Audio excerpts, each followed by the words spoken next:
Shalom, shalom, Balandi Amen TV, shalom, ba papa, shalom, ba maman. Plateau spécial EMI 2026. Ma solo ya EMI, ikambo ya kokamwa, ba mama bizali bakoti yango. Boye bango neto yambi na plateau ya lelo, baya koyebisa biso, EMI eza nani, EMI eza nini, et bandi nini bango bako kota na masolo ako, alors qu'il y a pas longtemps, tout le monde bango ko yene siko na plateau munene po na convention na bango. Basa so batungana présenter yote, oyebi bango malamu. Shalom mama Safi. Shalom mama Kapi. Oza malamu mama Safi. Malamu mondial te. Oza mondial. Mondial ye. Mondial ye. Tiko babu. EMI eza mondial. Eza mondial. Expliquez-vous. École du ministère international. Kaka sa EMI wana ya koma moto. Te ezali école. Oh. École wana ezali apôtre Léopold Mutombo Kalombo ye moko nde professeur école wana. Donc EMI wana omoni Thomas Léopold azali mwana na nzambe ya solo. Oh. Parce que azwa baptême ayamba pe Yesu Kristo. Toyebi pe ba origine na ebisika utela. Avanda na ba papa na ye. Omoni avant comme lelo apôtre. À l'équipe parcours na plus de 45 ans du ministère. Tomoni pe lelo ndenge nzambe azotambola na ye, ndenge nzambe pe atomboli ye. Lelo akomi mwinda. Ozomona école du ministère international oyo mama Kapi. Eza parmi ba makabo o nzambe atie kati ya ministère en Thomas Léopold. Parce que lui-même il a été formé. Lui-même a vécu des expériences, ba échec, ba réussite. Ministère kokwea, kotelema, jusque lelo ereka il a trouvé. Okay. Il a la recette. Okay. Yangwana omoni expérience wana nzambe na yalingaki a partager yango na bato. A partager na basai na nzambe mususu. Na génération ezomata. Na oyebi koyekola o esilaka te. Tomoni ndenge nzambe amemi ekole yango elongwe na Congo. Parce que eza makabo na ya lelo te. Ah bon? Ekomi na Afrique. Oui mama Kapi. Soki na okozongi so ba mémoire ya ba Arem, ba Ebes, école biblique Samuel, ozomona ezande appel ezai kati na mutu. Siko don wana ekomi pona église corps na monde entier.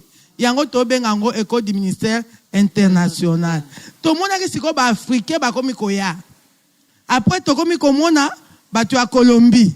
Après to komona batu ya Brésil. Après to komona le Londres nazo biso mondial, États-Unis d'Amérique ezoya. Okay. Ezolongwa na États-Unis d'Amérique. Ezoya. Dis jamais vu. Okay. Dis jamais vu. Yango moni biso ba mama tolobi makambango etalaka pe biso. Okay. Etalaka biso moi sindiaza ka distraite. Yango mo to ko vanda na pokwa.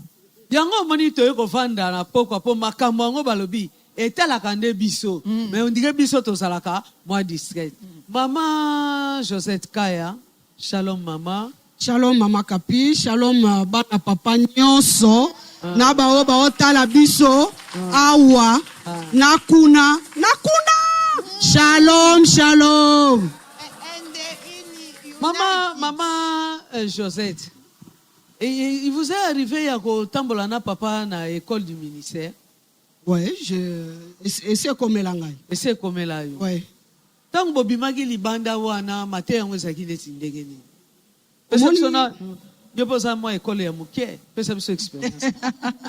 Au moment tant bazo benga école, il n'y a pas d'école sans enseignant. Donc ce qui école est zali. Ata muto azaka lobi aza autodidacte. Azaka na muto alakisaka enzela. Ya solo wa. Ezali bongo. Oute na lembi na ngabe kolo classique na rosal autodidacte azana muto ya lakisaka ye.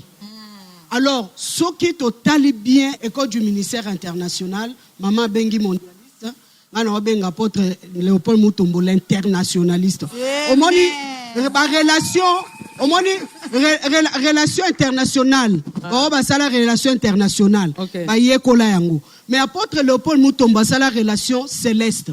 C'est quoi relation céleste et sangani na relation internationale.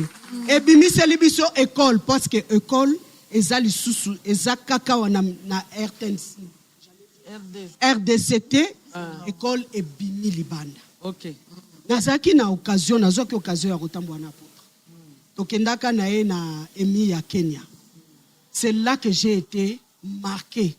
C'est là que Nazwaki réveille Moussousouto une autre façon de voir l'apôtre Léopold Mutombo Kalombo. Vous voyez bien que ce qu'on a eloko mikolo nyonso, ozana mutu mikolo nyonso, okoya soki okebite soko message na ye, okoye ba lisusu ko tirer eloko kati na ye. Heureusement, na ministère amen, to mesana mutu na te po ba mesana kana ete. To komi na Kenya, modèle kaka bayambelaki papa, l'apôtre Léopold Mutombo Kalombo, pour ba image de Jésus Tambola. Amen été. Et monde entier est notre champ missionnaire. Zokande onction. Nandenge Dabino. Oh, maman. Nandenge nouvelle technologie salamaka. Na onction à papa mou pepo et arrosé Afrique, Asie, na Amérique. Pona emi eza mu pepe moto ko kanga. Déjà papa il fallait qu'il abandonne nakati. Parce que nakati il fallait qu'il vandisa moboko.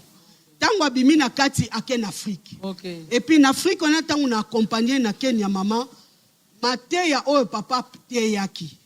Papa zongisaki eloko nyonso na point zéro. Donc batu nyonso bakomaki batu nyonso ndenge moto ke na point de départ. Okay. Sikoka apôtre ndem tazali bosolera signé a siffler batu nyonso bandi Basuyo babago. Moko ebisinga maman, tout ce que j'ai appris dans mon ministère, je l'ai multiplié par 0 en écoutant l'apôtre Léopold Mutombo Kalombo. Alors, je l'ai multiplié par 0 parce que il faut vraiment une école, parce que le sacerdoce, ça doit s'apprendre, ça doit se transmettre, ça doit s'enseigner et ça doit se vivre. OK. Amen.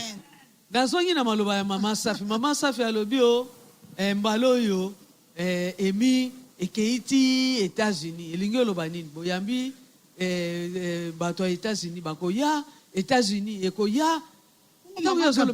Ozomona te mu pepe on a RDC, ozomona ngote. Est-ce que vous remarquez pas même États-Unis etiki gouvernement. Yango nazoloba. Elongwe na politique. Yango nazoloba. Ekotiti elongwe na bale. Yango nazoloba. Eyeti Yango nazoloba. eyeti. Yango wana. Omoni que eza molimo se précédaki. OK. Mu pepe déjà oyo ya onction et se précédaki. Opa na bino pe pesa biso kombo On a- Soki boza na idée mwa muke. Guillermo Maldonado. Maldonado.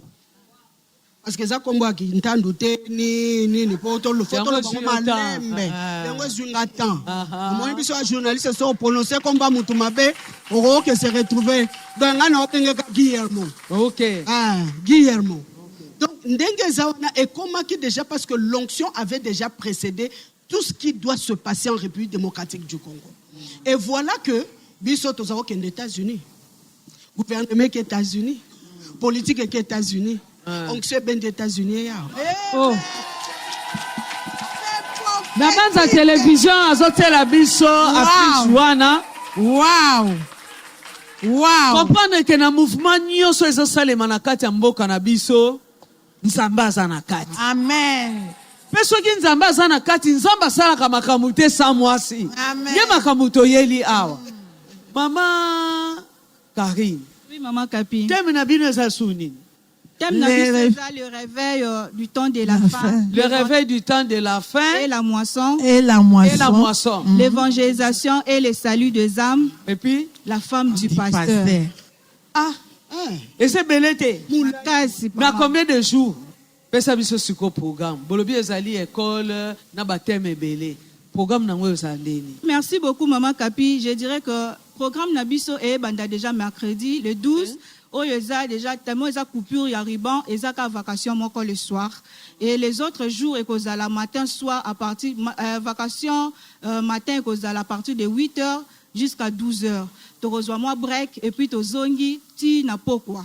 tina pokwa namoni programme eza mulai mama safi elingi koloba bato mokolo ya liboso bato bayaka na pokwa me mikolo mosusu wana ekozala ntongo ti pokwa meni wana eza lokola baopesa bato biloko ya kolia na soyoka babreki kuna na kati eseke bakafe ezali badine ezali biloko yango eza ebele ekosalema vraiment ndenge nini mama moko azolanda yo mpo abongisa programme na ye mama kapi eza kutu moke eza moke nini yango bamikolo eza moke eza ebele te mercredi wana ouverture ezosama na 14h. Okay. Go unique. Na ba pasteur. Na biso bandimi. Donc kobo santé si konkswe kitaka. Même ma ebimaka na libanga. Le temps des miracles aussi sera là. Très bien. Mais les jeudi nde to bandi degon. Nde makambo mama il faut akoma tango to loba. To bandi yango 8h30 à 12h30. Tranche wana omoni na tongo wana nde apôtre Léopold na complice na ye Amérique na Kinshasa ti yango toloba ti apôtre pe Guillemot bota na bililinga mutu mukete mutu munene c'est comme si bato yango babotamaka bango mibale moko na Congo moko na Amérique. Onction. Yango empressement yango c'est pour les ouvriers. Les matins là, ba ouvriers, ba pasteurs, ba serviteurs, ba servantes. Na mutu nyonso asala keloko na église. Na walota ke Nzambe apese Bible. Donc yo yakata na uniforme na bino. Wana eza pona basali na Nzambe. Na bato bazo aspirer ko salela Nzambe. Na mutu nyonso aza na poste ya koyeba sacerdoce esalamaka ndenge nini wana nde avant midi mais na pokwa mama kapi décision des hôtels ekosa onction mibale kosangana tana no passé wana azobonda pona Trump zwa ba image na ezwa siko décision des hôtels donc wana nde koza temps ya puissance. Okay. Nguya eza kati na mosala na Nzambe ya Amérique na ya Kinshasa kosangana mama ta problème no eza ndenge nini na pokwa nde ta miracle wana nde ouvert pona mutu nyonso ososui programme mama osui date osui thème nakolinga regia tiela biso lokola mama mokonzi mama na biso Josette Kaya ebisaki biso ke bakendeke Kenya batiela biso extrait moke ya Kenya mama kotiela biso commentaire parce que to tangi na kati ya thème balobi la femme du pasteur so to aba mama to betana nous c'était régime alobeze pana. Je suis très content de ce que Dieu a fait dans ma vie. Je m'appelle apôtre Isaac Mwangi. Je prêche la parole de Dieu depuis 23 ans. Nous nous sommes mariés en 2002 et sommes restés ensemble pendant environ 10 ans. Après, nous avons connu beaucoup de problèmes avec mon épouse. Elle avait quitté l'état conjugal et mon église avait séché. J'étais à des doigts de fermer les portes. Par la grâce de Dieu, j'ai repris mon ministère, puis je suis allé la récupérer. 3 ans plus tard, elle a quitté de nouveau l'état conjugal. Quelqu'un l'a amenée à l'étranger pour travailler. Donc nous nous sommes séparés pendant plus de 3 ans et demi. Aujourd'hui, nous sommes de nouveau ensemble, grâce aux prières et aux enseignements de l'apôtre Léopold. Il a parlé à mon âme et guéri mon ministère. Vous savez, je dirige près de 1500 pasteurs fondateurs des églises au Kenya.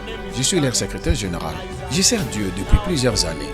Mais ma famille et moi avions été beaucoup combattus par les diables. Et mon épouse Jeannette pourra peut-être en dire un mot. Yes, as me has said, it is true that we have separated for more than 3 years. And the devil is a liar. I think on January, after 21 days of fasting, I told God, because I cannot be comfortable getting back to another man. I wanted my husband back. So I dedicated my prayers to God and saying, I want my husband back. And here now, I'm very happy because we are back again and we are going to continue. It is because the devil can see our stance. That is why he's trying. But now he cannot be able to do anything. He's under our feet and he cannot overcome us in Jesus' name. Thank you. Okay, what I can add... Je peux ajouter en disant ceci. Vous savez, beaucoup de couples et de familles ont des problèmes à cause des multiples attaques du diable.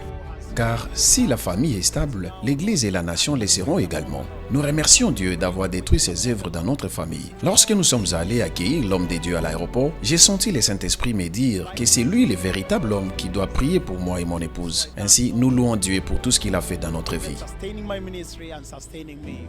So I praise his name. Thank you very much.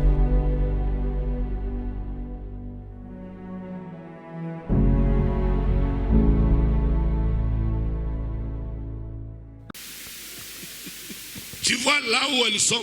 Unaona kwenye tuko? Est-ce que c'est toutes les femmes qui sont venues ici? Ni wanawake wote wamekaa huko. Hein?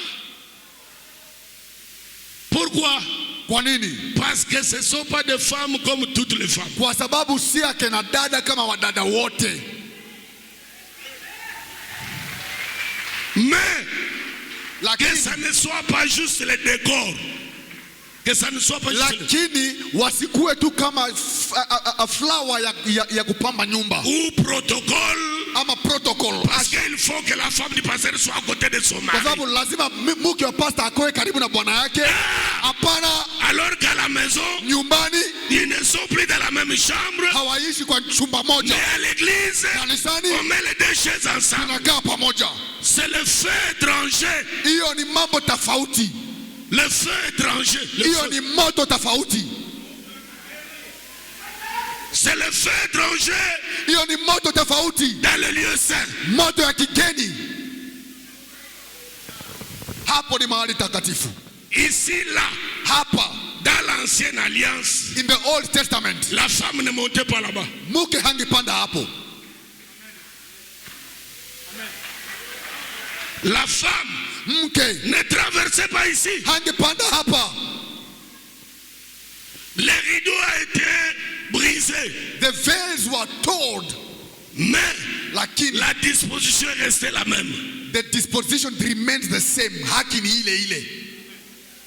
Quand bien même le voile a été déchiré. Hata kama ile pazia ilifunguka.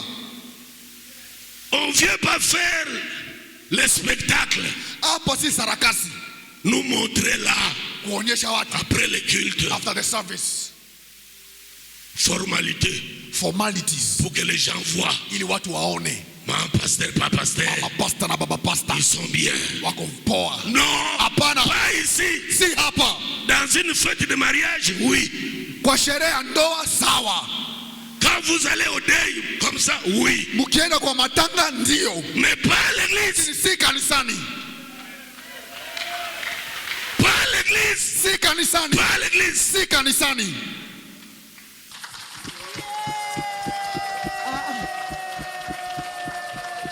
Heureusement pour Nabiso, toza na témoin ya makambo touti kolanda sikoyo. Nazo songisela ye maloba. Bolobi ezali école ya basali, tomoni papa, omoni pe image wana, yoku tozalaki kuna. Salela biso commentaire po yebisa biso mama pasteur na tata pasteur bakutani kuna makambo ya ba mama pasteur se bandaka ba nazo comprendre te. Loko za témoin yebisa biso nanu. Ah mama. Soki moto ayoki likambo ya emi atambola atelema tambola ya oyebi te eloko nini ezozela yo. C'est ça. Oyebi te nzambe abombeli yo nini. Na Kenya tango papa komi ezalaki likambo abandi na ba pasteur premier jour. OK. Ba pasteur baleli. Ba pasteur bangulumi. Po ete papa ateyaki bango foko zala mutu oyo ozala curieux ndenge Moïse azalaki amoni buisson ardent alobi na tiki nanu bampate tikanga na kende natala buisson ardent wana to solo le loko nini ezoleka wana buisson ardent donc c'était ezopela moto ezopela moto ezozikate Moïse akendaki kuna ake amoni nzete wana ezali kozika te zokande ezalaki ebandeli ya mission oyo nzambe apesaki ebandaki nde wana. Okay. Papa sikoyo tango aza ko expliquer azoloba ndeni faut kozala tenace. Ndeni faut kozala déterminé, ndeni faut ko luka nzambe na bozindo. Okay. Na âme, corps et esprit. Papa alakisi na esprit, alakisi na am tanga komi na corps batu balelaki oyebi sofani balelaki mama nde motuna na ngai po papa afungolaki ba genou na ye alakisi tangu papa alakisi yango nga nalobaka batu bamonaka ba genou ou bien ezaki eloko mosusu oyo ba pasteur bamonaki. Je vous assure maman c'était autre chose. On pouvait que regarder des genoux qui sont noircis, mais les gens commençaient à crier, à parler en langue en voyant seulement ces genoux là. Et les femmes servantes n'en parlons même pas. Okay. Alors, tango et salami bongo, 4 jours yasuka, papa peut s'y communiquer avant dernier jour. Alors, les pasteurs, je veux voir vos femmes. Okay. Ils doivent venir ici parce que vos femmes doivent vous accompagner. Okay. Moi, si un pasteur à Bali qui pastora et un pasteur T. Moi, si il y a apôtre à Bali qui apostolat à Mobali n'a été. Moi, si il y a docteur à Bali, mibe côté. Et kozala pasi po mobali wana akende bosope akende musika akota bosindo papa bengisi bango baye sikoyo couple wana baaki motepa ina ye possible kabwana couple na individuel ko individuel ko mama oui mutu na mutu sikane siba kabwana kala. Okay. Mais lokola mama wana zalai kaka na matoi ya koyoka lobite tika na kende na yoki pasteur wana ya ba plein. Auti Kinshasa tika na kendi. Donc ba yebu kona kina mobali na yete ke ba yo kuta na kuna. Never. Oh lala. Ba iba kana kiti. Oh c'est un miracle. Ba iba na ya ona bi mama avandi na ndako. Ya yebite loko nezo zelaye. Okay. Mama na tangwa ye mobali peut pas sûr parce que mobali a continuer à ça musane ki pasteur. Moi si pesika kenda pa kenda na mena curiosité alobitika na kende. Ko ya ye oyo kuna vanje sika oyo kuna vanje sika mama kapi mate ebandi ko bandi nzoka nde mate ya wana ezochuba mwasi chu na kati ya motema mate ya kuna pa ya mobali ezochuba ye na motema mwasi abandi kolela tango mwasi abandi kolela eloko nini esalamaki po bakuta nezaka onction. Amen. Okay. Ezaka onction. Onction na tango et tout mitema batelemi bango mibale batelemi tango papa lobi batemisa ba couple po misu na bango tutanaki batelemi baye po babima liboso po oyo kuna mate ekotie oyo kuna mate ekotie mwasi ayebaki te rôle na ye ezaki ndini pene ya mobali na ye lokola pasteur. Okay. Pasteur pe ayebaki te ndenge nini akomemia mwasi parce que Bible n'étant musupe za likambo. Okay. Donc il fallait qu'il ça la part des choses. Mitema se réconcilier nanu, onction et réconcilier mitema simanango na bomoto boye. Donc emi eza na makoki ya kosala ndibaki likambo wana bandeko. Etini ngai na poser maman Karine question. Bandeko plateau na biso kozala boye. Etini ngai na poser maman Karine question. Na ko poser sous question yo mbala mibale na ndeko mususu. Maman Karine, bino bosa déjà basi ba maman. Bosa na école na bino bobengi yango école bizaleli ya mwasi. Nini yango boke kokota susu na école oyo opesu école du ministère international. Na bizaleli na école du ministère boso lamba ndenge nini différence eza wapi tobenga ngo nini ligne de démarcation ezali wapi banani bakokote pa bo banani bakosonga kuna bofungola biso mwa muke après na ko libérer bino. Merci beaucoup maman Kapi pona mutuna. En tout cas question oyo eza très pertinente.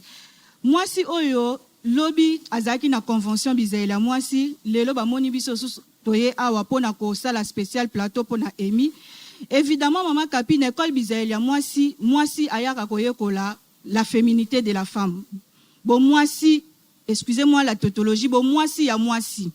Comment moi si a ko garder féminité naye, comment elle peut se faire belle, comment a ko maintenir mariage naye, babilo ko nyonso wana c'est dans l'école bizaela moi si y compris la spiritualité. Mais par rapport à Emi, par contre plutôt pour Emi, école du ministère international, cette femme là ya bizaleli, as a servante de Dieu, Mama Kapi. Cette femme-là, bizaleli, azana posa ya kozala pe enseigner. Parce que tozaba oyo tozo accompagner ministère ya Thomas, comme dans la Bible, les femmes qui ont accompagné Jésus-Christ de Nazareth, notre Seigneur. Tozala se ya makolo ya Thomas, lokola ministère ya notre Seigneur Jésus-Christ de Nazareth, tozala na pona ko soutenir ye, tozana posa pe, toyeba lolenge nini mwasa ko kozala servante de Dieu à l'église. Parce que mingi bakanisaka na emi etali kaka basi ya ba pasteur, de tolo ba les femmes de pasteur. Mais même maman oya kombolaka, aza utile, c'est une servante de Dieu. Nzamba ko se servir na ye pour l'épanouissement église. Maman oya tangaka mabonza, maman protocole, maman intercesseur. Donc en passant, je dirais que non, maman oyo nyon sa salaka quelque chose l'église, azape convier na basise oyo maman kapi. OK, tozana plateau na biso na maman Zera. Maman Zera. Maman Zera, est-ce que c'est important penza? Nazo zongela mutuna na ngai. Est-ce important moi si atika ndako aya kokota na makambo ya emi? Oui, Maman Kapi. Bazana rôle makasi parce que Bible est un gomo ezolo ba ke moi si azali aide semblable. Aide doit tout monde que za na mbete. Aide doit que za na chambre te, za na salon te. Aide doit na ti na kati ya miak na kati ya mosala na mosala o ezo sala na kati ya ministère ya mobali. Boso ya comprendre ne makambo te sani. En tout cas, akoyeba ko bebisa o ezali o makambo ezali o Yesu Masi ya bengela mobali na ye. Akobebisa yango parce que moi si nyoso esengeli aya nanu mone loko tozo sala oyo il faut aya ko yoka aya ko apprendre pour que aya ba ko accompagner mobali na ye na ndenge esengeli pour que mobali na ye akoya parce que tozo mona lelo yo ministère belezo kangama tozo mona église e mutu musu tamsa mataki na niveau moko ya likolo akomaki ma membre belé tamsu 500 membres tamsu 1000 ami bengi na komi mosali na nzambe na komi vraiment pasteur na komi évangéliste na komi prophète nazo sala vraiment donc exploit na kati église mais surtout ki na nzela ka ya bomwasi mwasi soko zo ko encadrer mobali bien te na nzela ki prophète na ya zo pesa ki prophétie o ka pe makamusu ya mabe komi yango to lobi na kati école na biso yo il faut mwasi azala pembele ya mobali na ye pour que ayeba ko coacher bien ayeba ko sécuriser ayeba ko memaye le ndenge sengeli nalobaki plateau na biso eko changer maman Zera na yebi ke makamso ezozela yo tala caméra oyebisi mwasi ni en tout cas mwasi na bengi yo oya na école na biso zo banda le 12 et banda le 12 août awa donc déjà na tongo yo zala awa na ministère amen toza la besoin na yo yaka pour que oyeba kolanda oyo Mosaleli na Nzambe l'apôtre Léopold Mutombo Kalombo akoyeba ko liesa biso na mokolo wana ezali vraiment bilei ya kitoko oyo ke yo moko ko mona ete koyeba ko changer vie na yo et ko changer église na yo ko changer ministère na yo et ko changer makambe belé o ezali spirituel na kati na yo pe na kati ya papa donc to bengi bino nyonso bozanga te na école na biso ya ministère international EMI pour que vous serez franchement vous jamais dessus quoi. Excusez-moi l'ingala c'est un peu. Vous ne serez jamais déçus. Le temps va sortir la biso sport wana. Et ko pesa yo occasion au mona mopaya o ya wuti Amérique azandenge nini pe makamu nyonso tolobia wa ozo moi idée à partir ya sport wana. Amen TV surtout ko loba monoko moko tela biso na sport wana.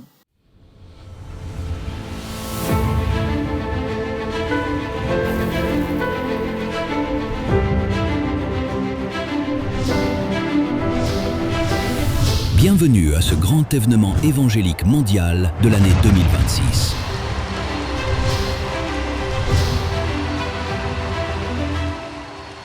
Le Seigneur est celui qui connaît les vrais besoins spirituels du cœur. Il connaît aussi les vrais besoins spirituels des leurs.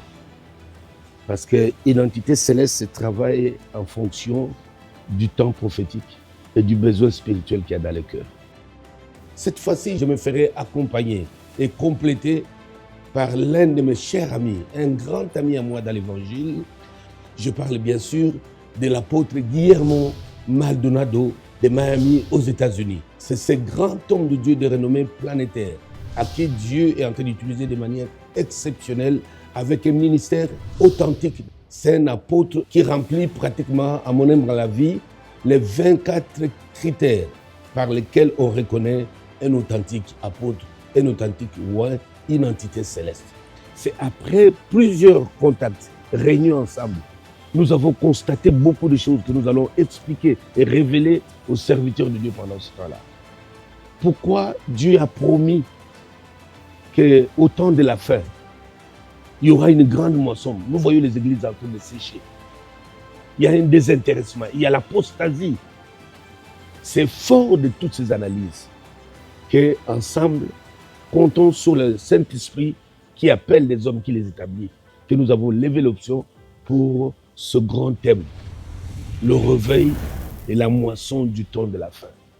Nous devons révéler au peuple de Dieu, aux serviteurs de Dieu, nous pouvons encore mettre nos chaussures de zèle pour l'évangélisation. C'est possible encore d'avoir une grande moisson en ce temps de la fin.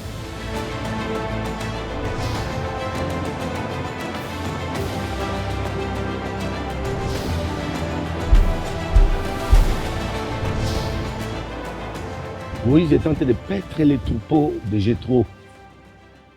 Et puis il a eu une visitation. Il a vu le buisson ardent. Il s'est dit à lui-même, je dois me retourner pour aller voir cette vision. Et cette occasion est formidable. Inscrivez-vous, téléphonez, appelez à ce numéro qui apparaît. Ne sois pas les derniers. Je t'attends. Que Dieu te bénisse et à très bientôt au mois d'août.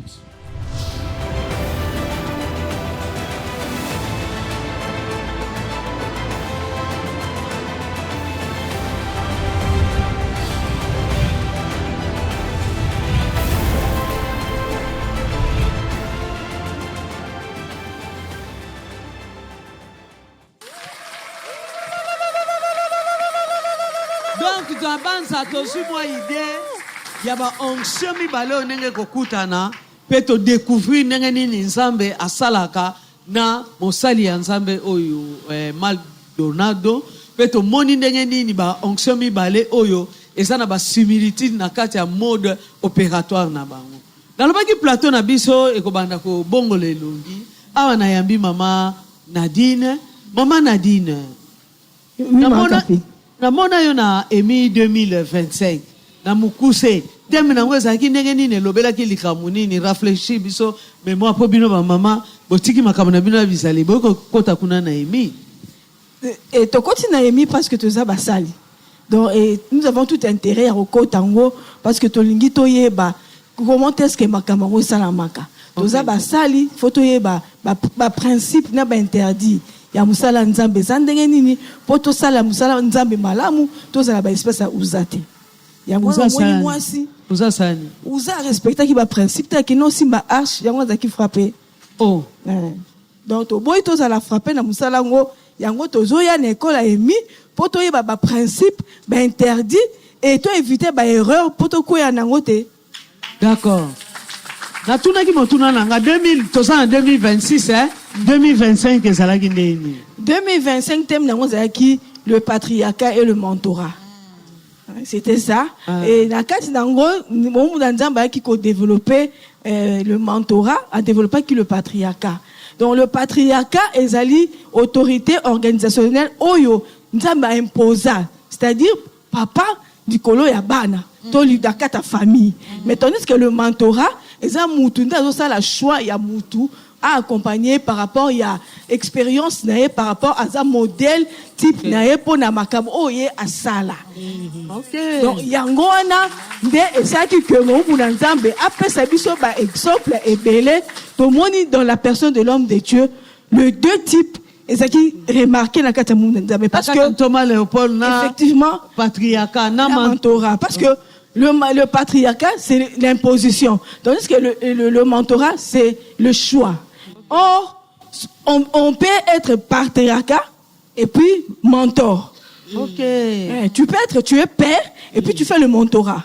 Donc, on tata on a banano ya molimo. Mais on soit capable encadrer par rapport à expérience na yo, pe ya modèle type na o yo zali. Mais par contre, on dit qu'on a la mentor, mais tu ne peux pas être père. Père, OK. Non, ça ne se fait pas.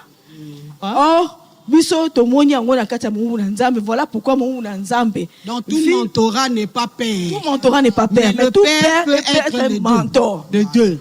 OK. Nde tomoni Mungu na Nzambe ko développer ko lakisa bana na Nzambe to ba jeune serviteur comment te sengeli batambola une éducation sacerdotale eza ndenge nini nini okoki kosala pe nini okoki kosala te parce que cette éducation là epesaka ba ouverture ya ba porte na mwana na Nzambe to na mosali na Nzambe nyonso tu oyo aza ko exercer ministère. Nde Mungu na Nzambe alobaki question pour lui de préparer le relève, il devrait transmettre cette connaissance, à transmettre à ça la partage d'expérience na ye poto yeba oya azala kilobi na oya komi lelo ndenge ni senge to landa nzela traverser wana eza ndenge ni ti to koma le homme ya ba surnaturel homme ya puissance lokola Mungu na Nzambe. Yes. Okay. Alors nazalaki kosongela esika wana pona koloba école ya bizalela mwasi na emi basa kotambola nzela moko namonaki mama Josette Kaya atomeli mosapi lokola na parlement mama Safinde azoningana na kiti na ebite soka zuma chacha na lina zongisela bino maloba bobi bisela biso eloko yo tangu nazotuna na nazomona bino bozoningana na kotuna motuna na nga mabe ubi eza na makamu ebalani to ekeseni obolingi boyebisa biso. Est-ce que moi si pe akoko kota na makambo oyo abibi pe mobima po tangi ya tangi uzawa na masculinte na to moli yote mena tunika katoke mama Safito ke mwasi mama Kapi Nzambe apambola yo tango mama Nadine azongi singa kuna on a commis déjà connecté on a déjà kachemi makambo ya emi etali mwasi nde makambo toeli awa même temps oloba makambo ya mentorat na patriarcat la femme s'est retrouvée nandeni Makapi zela kokenda ngambangu te omoni na komopesa Nzambe raison pourtant Nzambe alingaka ya na mokili ayaki koluka mari oui mama Kapi mwasi aza pe na mutuya na kati ya sacerdoce pembeni ya mobali tona Joseph akoyebiso ke mwasi pe fali akazala potango Yesu alinga botama Joseph ayebaki te nzoka nde ange aki komona Marie mwasi fo azala enseigné ayeba quand est-ce que Nzambe akovisite ye tana na kati ya 2025 na année 2025 mais mentorat wana tomonaki exemple ya Ruth na Naomi basi mibale wana oui mama Kapi mentorat yango wana amoni eloko kati na mama oyo aboyi kotika na mboka ya bango alandi ye alandi Naomi mais suka Naomi pe exerçaki ministère na ye pembeni ya Ruth pe Ruth akende ko bala Boaz oui mama Kapi pourquoi moi c'est yango moninga tango azoloba na koma déjà connecté moi c'est atika la kapona nini toma ye moko mobali apôtre église muto abengama alobi église ko négliger moi si et que liboso te omoni ke moi si azozonga sima pour rien et pourtant azana ministère na ye mama Kapi na moni yo poko moningana na pesa exemple la Bible Naomi kaka na wana ezaki 2025 Naomi na Ruth te na komi siko na mwasi na mobali parce que ba la femme du pasteur wana na rejoindre na di pona koloba makambo eta mwasi nyonso Naomi azaki nani veuve non Ruth azaki nani ya mokolo na veuve mwa muke mais oya mwa mukolo azaki na expérience veuve mokolo abalisi veuve wana bizaleli na kati ya ministère donc continuité za kuna mama Kapi na yebiso likambo kende na mwasi ya Loti azaki mosali na Nzambe azaki na babikilo Nzambe apesaki Nzambe ayiko sauver bango yebi histoire yango po eza mission mais apesi kaka exercice moko ya muke mama Kapi ya muke mwasi ya Loti atalaki nsima toyembaka yango meme na banzembo mais nde yango omoni tozobenga mwasi ya pasteur azanga te okoki kokufa parce que obala mosali na Nzambe parce que il faut koyeba moko akomaka Nzambe parce que aza moto na nani na Nzambe ozomona mais yo ozoke baya mwasi ozoke no baya mutu loko Antoma Léopold mutu onzambe kati na mutu na opesa ka exemple il faut l'enseigner okufa te lokola Lot basi ba passer bele ba kufa mwasi à Lot pardon okoma Mungu ate tika nanu makambo ya kovanda na ndako yo ozotala kaka ba bien ozotala kaka ba bénéfice ya onction mais yaka nanu koyeko ya makambo spirituel pona nini nzambe atio pembeni ya mobali wana yango likambo tozoyebisa turu oyo nzambe apambola Emi. Pour la femme du pasteur va être sauvée. D'accord. Nzambe atiaki yo wana pamba te. Mama Kapi. Ezape na kati na Bible. Oyo balobi na biso. Mwasi moko parce qu'azalaki enseigné, parce qu'azalaki mentoré, abikisaki mobali no azaki mosali na Nzambe. Très bien. Tomoni Sephora ayebaki alliance oyo Moïse asalaki na Nzambe azaki alliance a makila. Mais amoni eke Nzambe azoya ko frapper Moïse parce que Moïse a respecté qui ba principe te. Loko la mwasi azaki enseigné ko tchalbi awa na okufisa mobali. Très bien. Atimi mbango azwi aboyi ki fait fâche. Aboyi ki fait fâche. Azwi libanga aye akati ngenga. Akati ngenga.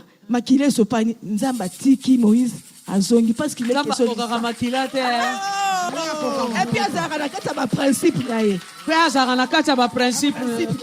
Donc mwasi aya kozala formé informé po yeba genre nini ya mobali ozali na ye. Soko yebite okokoma lokola mwasi ya Lot. Soko yebi yango malamu okomi Sephora mwasi solution okuna mwasi problème. Maman Josette Kaya nazozonge pa na yo. Oui maman. Maman c'est la biso commentaire. Commentaire nga lokola mopanzi sango. Tala lelo lobby nawe zoya. Nazam yo natala kapena société na fongo mba. Mais awa biso awa na ba contemporain lelo awa. Tozana ba exemple yo ezola kisake mosali na Nzambe azana mwasi kitoko. Pona nini ministère na ye esoma. Tozoke musika po nini? Bongo apôtre Léopold Mutombo Kalomo. Abala te. Abala.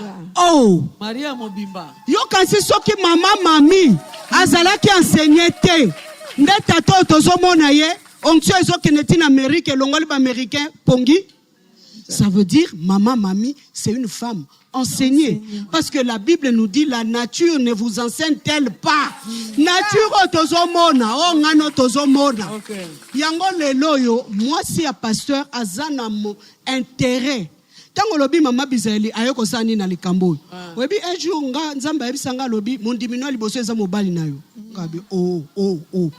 Ça pèse là. Comment Nzamba yebisanga mondimina nga liboso eza mobali nanga. Donc ça veut dire que je devrais apprendre. Effectivement. Je devrais être enseigné. Sinon, torokota nga nelola. Torokota lola. Lelo yo moi si a pasteur akoki ko vanda te. Pourquoi? Parce que ce qui Sephora aboye ki ka veut acheter. Sephora talaki milimo eza na sima Moïse. Milimo ebele o eza na sima ya Moïse. Donc ce qui Moïse le akufaka milimo na pe elingaki kokufa. Omoni mwasi ndenga azali vie tala vie ya solo yango wana. Mama Kapi parce que yo lobika parce que moi si azanga te. Omoni mama exemple à Pessi. Derrière un grand homme il se cache toujours une grande dame. Wana ezali incontournable. Moi si ce qu'azo jouer rôle na e malamu akotombo la ministère. Amen. Akobiki saban même na ndako, même na société, même na libala. Moi si azana vie, aya na école du ministère aya ko apprendre. Parce que tout le monde qui moi si moko na Bible moi si a Job. Akotsa ki fait. Akomi ko yebisa mobali ofinga no Nzambe. Ozomona. Oh moi si voyez kola. Ce que moi si wa bala ki na spiritualité à mobile. On doit comprendre des dimensions à relation à Job na nzambe jusqu'à ce que nzambe alobi l'homme intègre na mokili ezaki mobali na ye. Mais moi si wana tala aza enseigné akomo yebisa mobali ya nini afinga nzambe mama kapi moi si soki aza enseigné te aza likama même par la langue même aza rempli du Saint-Esprit même aza prophétesse yango moni na tongo tango ba ministre de Dieu na tongo quand il fait encore frère ba pasteur na o répéter likambo wana pour bato ba comprendre bien wana eza na tongo bongo na bato basalelaka nzambe kati na ekipe wana mwasi azanga te kati na ekipe mwasi azanga parce que mwasi ndenge toloba même bato ya français ba mama Georgette bolobi éduquer une femme c'est faire quoi? C'est éduquer toute une nation. École du ministère international. École du ministère international etali mwasi bala mobali na yo pe bala mosali na ye mosala na ye nde okozala biloko mibale soko bali yango malamu former enseigner okobima sat mwasi ya lot soit mwasi ya job maloba suka émission na suka mama na ministre o tozobenga plus basi o tobengi basali na nzambe tozobeta pena mention parce que eza pamba te batie na sous-thème spécifié basi ya basali na nzambe. Donc il y a quelque chose ya malamu il boke oyo nzamba bongisi pona spécificité wana yango tozobenga basi ya basali na nzambe nyonso tozobenga pe basali na nzambe au féminin. Très bien. Bino nyonso to biso nyonso to ya pendant ces 4 jours na sama kola mombu na nzambe po tozala enseigner to koma ba espèce ba Ruth donc on a une espèce à Naomi, comme on a une espèce à Sephora pour que Mokile qui est liboso parce que c'est la femme qui développe. Amen. Bon, c'est la mission moulaïna souka abwaki o c'est la femme qui développe. Maloba souka maman. C'est la femme qui multiplie. Alors moi qui développe qui multiplie qui transforme. Omoni kaka ndenga me makazemi na libumu. Kaka moi graine moke ba pesi moi ça multiplier bongo suko soki a bali ministère mobali nae na kanisa ministère mobali nae ko yikanisama yango nde na lobi multiplication suko ba o baza basai na nzambe ya basi to koti sa feu étranger te to ya to yoka lolenge ndindi nzamba bengela kiyo oza n'appel par enthousiasme oza n'appel o nzamba benga kiyo penza oza n'appel oyo spécificité na yo ezanini viens te découvrir. C'est au travers les enseignements que tu vas découvrir ce que Dieu a mis en toi en tant que servant de Dieu pour que tu puisses bien exercer ton sacerdoce. Au moins na sepela ramingi tango aimer salama tango papa benga basen na nzambo zo mo ba portrait ba obima au moins ba prophétesse ba zobima au moins ba évangéliste ba zobima tango papa benga bango wana parce que papa lobaka ndenga ebisaka biso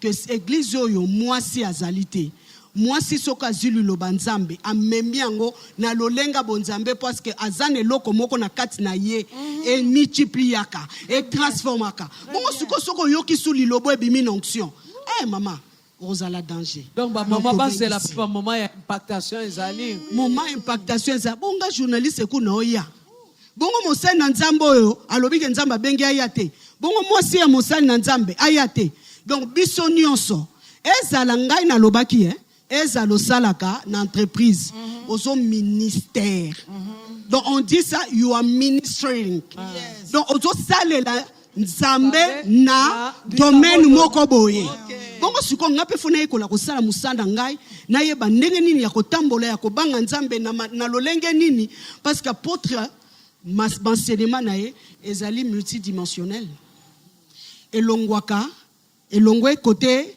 sacerdoce et que côté politique et kangami et sali mariage et longwane ke na économie et kangami sali mariage et longwane ke na entrepreneuriat et kangami sali mariage.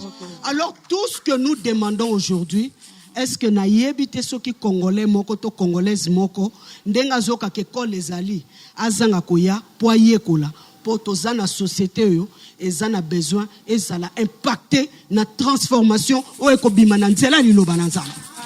toza na société oyo ezali na besoin ezala impacté transformé na nzela ya liloba ya Nzambe. Rendez-vous na biso ya emi ezali du 12 au 16. Mercredi tobanda coupure ya ruban cérémonie ezali kobanda na 14h mokola mercredi soki tokomi le 13 ti le 16 tokomi na 2 vacations na tongo pe na pokwa. Mama toyaki po omekana ko bousculer programme na yo. Mama toyaki po obongisa nanu agenda na yo de façon que makambo oyo ekuta ona kati ya ndako yo na ensemble. Nini yango eza kotungisa yo? Nini yango eza kotungisa ministère na yo? Nini yango ezali kotungisa libala na bino? Toyebi ete parmi batu na société na biso o baza na langue facilité baza na bisika penza okende ko s'exprimer mingi te ezali ba pasteur pe na basi na bango. Bandimi bana facilité ya koyepa na biso. Bakokusa na pembeni ya basali na Nzambe. Mais mwasi ya mosali na Nzambe soka azwi likambo toyebi société na biso ndenge ezala e baza na esika oyo bakokende penza batu lokola ba Naomi batikali penza mingi te mpo ayoka ye acomprendre ye abomba ye bongo banda koyebisa ye va lave-toi pointe-toi pembeni na Boaz bazalaka ya kotelema te yo lala na sa makolo na ye mpo ntango ofungola misu na ntongo eloko moko ya monene ekosalema makambo ezozela yo parceke eza na eloko moko ya monene ekosalema na vi na yo yaka kokutana na Naomi ya lelo yaka na moto asala expérience asimbo na loboko amema yo esika oyo akomi Samba pambola yo mpo na décision ozwi tokutani mercredi neti nga bonaza navanda ka liboso porte mpo nazela yo oyo naza mama pastel naza na bebe yaka na place ya bamama ya bebe ezalaka nango bana mpe baza na congé nayebi te explication kopesanga eza neti na ndenge nini ovandeli nani mpo ovandeli nini rendez-vous mercredi ciao Samba pambola bino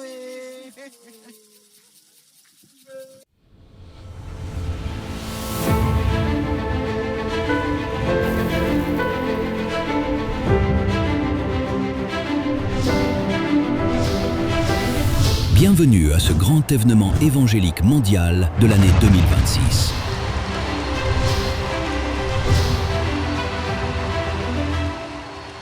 Le Seigneur est celui qui connaît les vrais besoins spirituels du cœur.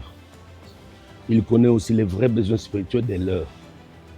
Parce que l'identité céleste se travaille en fonction du temps prophétique et du besoin spirituel qu'il y a dans le cœur.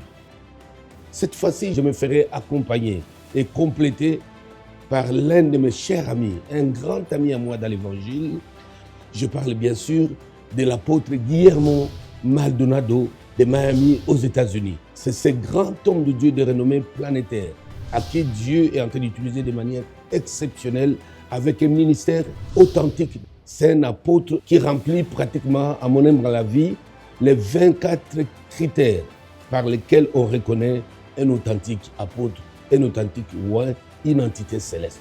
C'est après plusieurs contacts réunis ensemble, nous avons constaté beaucoup de choses que nous allons expliquer et révéler aux serviteurs de Dieu pendant ce temps-là. Pourquoi Dieu a promis qu'au temps de la fin, il y aura une grande moisson. Nous voyons les églises en train de sécher. Il y a un désintéressement, il y a l'apostasie. C'est fort de toutes ces analyses qu'ensemble, comptons sur le Saint-Esprit qui appelle les hommes, qui les établit, que nous avons levé l'option pour ce grand thème, le réveil et la moisson du temps de la fin.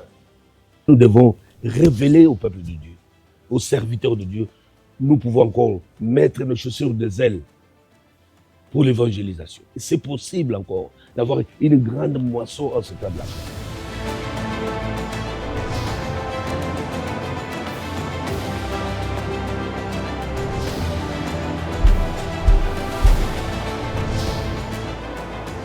Moïse est tenté de paître les troupeaux de Jéthro. Et puis il a eu une visitation.